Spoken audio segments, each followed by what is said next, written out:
Sharing is caring. दोनों भाई नाश्ते की टेबल पर बैठे थे। प्रियंका, मेरा नाश्ता कहाँ है? भाभी, मुझे भी ऑफिस के लिए लेट हो रहा है।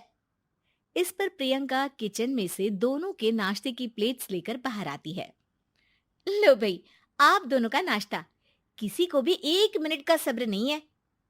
ये प्रियंका का ससुराल है, जहाँ कोई औरत ना होने की वजह से शादी वाले दिन से ही घर के साथ दोनों भाइयों की जिम्मेदारियां प्रियंका संभाल लेती है। दोनों भाई शांति से नाश्ता कर रहे होते हैं कि अंकुश अपने भाई की प्लेट से पराठे का एक टुकड़ा उठा लेता है। आपको पता है ना, मैं खाना शेयर नहीं करता, फिर भी मेरी प्लेट में से खाना जरूरी है क्या? अरे हद हो गई है, मुझे नहीं खाना अब। अंकुर गुस्से में नाश्ता छोड़कर टेबल से उठ खड़ा होता है। अरे, ये कैसा बिहेवियर है अंकुर? एक टुकड़ा ही तो है। एक हो या आधा, मुझे भूख लगी है तो ये सिर्फ मेरा ही है। उसे भी किसी के साथ शेयर करने बैठा तो भूखा नहीं रह जाऊंगा। अरे बाबा, ठीक है, अब इस पर भी लड़ाई।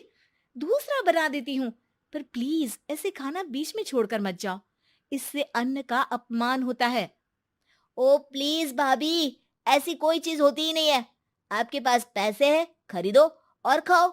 अगर नहीं खाया जाए तो फेंक दो। अरे दुनिया में सब यही करते हैं। अंकुर बैग उठाकर ऑफिस के लिए चला जाता है, जिसके पीछे उसका बड़ा भाई मायूस सा घर में खड़ा रह जाता है। जिसने बचपन से सोने की चम्मच में खाया हो, उसे दुनिया के बारे में क्या पता होगा।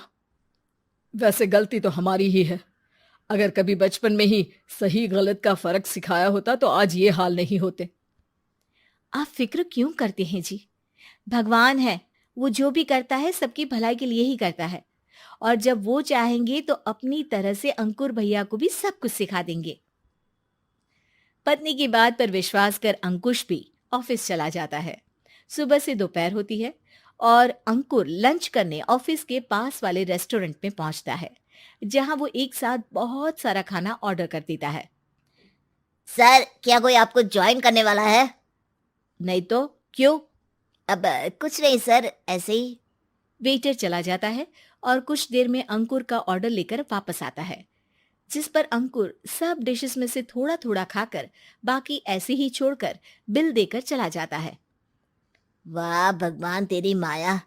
कहीं कोई एक एक टुकड़े के लिए तरसता रहता है और ये 5 लोगों का खाना ऑर्डर करके एक का भी पूरा नहीं खाते। पैसे वालों की माया। वेटर टेबल साफ कर बचा हुआ सारा खाना लेकर रेस्टोरेंट के पीछे घूम रहे बच्चों के पास पहुंच जाता है, जिसे देख बच्चों के चेहरे खिल उठते हैं। वाह, आज इतना सारा खाना आया। थैंक यू भैया। भगवान आपको खाने की फैक्ट्री बना दे। अगर ये फैक्ट्री मेरी होती तो तुम लोगों को कभी किसी का झूठा बचा हुआ खाना नहीं खाना पड़ता। चलो तुम लोग खाओ, पर ध्यान रखो किसी को पता ना चले, नहीं तो मेरी नौकरी चली जाएगी। इसी के साथ दिन बीतता है और रात को दोनों भाई एक साथ घर पहुंचते हैं। कुछ देर में सब डिनर करने बैठते हैं, जहां अंकुश अंकुर को समझाने की कोशिश करता है। अंकुर, अगर हमें लाइफ में सब कुछ मिला है, इसका ये मतलब नहीं कि तुम उसका गलत फायदा उठाओ, बल्कि तुम्हें उसकी मदद से दूसरों को भी मदद करनी चाहिए।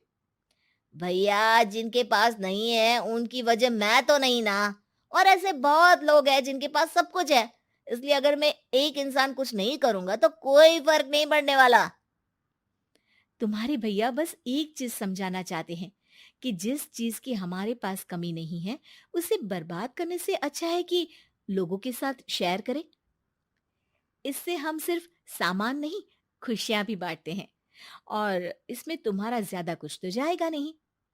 भैया भाभी की बात सुन अंकुर कुछ बोले बिना उठकर चला जाता है। इसी तरह दिन बीतते रहते हैं, जिसमें अंकुश और प्रियंका कोशिश तो बहुत करते हैं, पर अंकुर पर किसी भी चीज का कोई असर नहीं पड़ता। एक दोपहर अंकुर सैंडविच खाते हुए सड़क के किनारे चल रहा होता है। तभी उसकी नजर आइसक्रीम वाले पर पड़ती है और वो सैंडविच सड़क किनारे फेंक आइसक्रीम खरीदने पहुंच जाता है। अब इसे कहते हैं जिंदगी का सुख। जैसे ही अंकुर आइसक्रीम लेकर पीछे मुड़ता है, तो एक आदमी को सड़क से वही सैंडविच उठाते हुए देखता है। वो आदमी बहुत कमजोर, गरीब, जैसे बहुत दिनों से खाना ना खाया हो वैसा लग रहा था। अंकुर उसके पास जाकर खड़ा हो जाता है।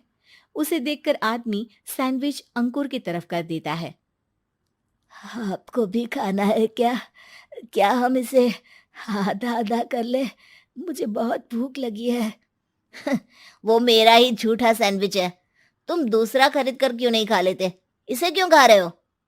अरे भैया, अगर खरीदने के पैसे होते तो 4 दिन से भूखा नहीं घूम रहा होता।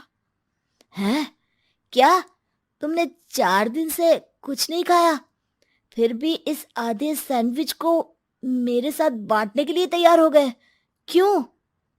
अरे भैया, पैसा नहीं है तो क्या हुआ, इंसानियत आज भी उतनी महंगी नहीं हुई, और ना ही उस पर अमीर गरीब का टैग लगा है जो हम उसे रख ना सके। पर अफसोस, आजकल लोगों के अंदर पोषण, खून या विटामिन से ज्यादा इंसानियत की कमी होने लगी है। आदमी की बातों से अंकुर को समझ में आ जाता है कि वो आज तक कितना गलत काम करता आ रहा था। इसके बाद से वो अपनी किसी के साथ शेयर नहीं करने और खाने को बर्बाद करने वाली आदत को छोड़ देता है।